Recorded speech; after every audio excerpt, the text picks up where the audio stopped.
Tay ne yapıyorsun? Pisi. Pisi pisi.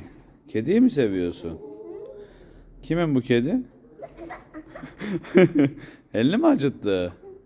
O tırnaklarını kesmemiş o zaman değil mi? Söyle ona tırnaklarını kessin.